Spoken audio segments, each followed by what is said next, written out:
Le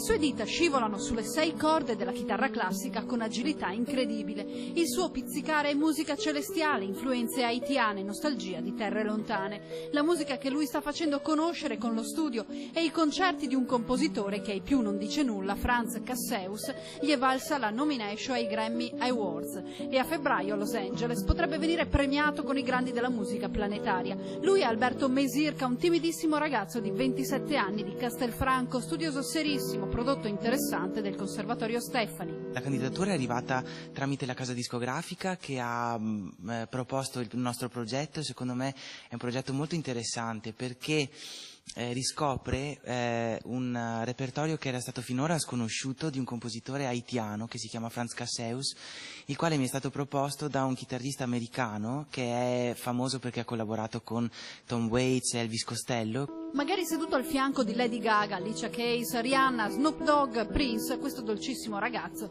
potrebbe incantare una platea internazionale. Adora tutta la musica come ragazzo, anche quella rock, ma la classica è la sua vita, il suo sogno realizzato.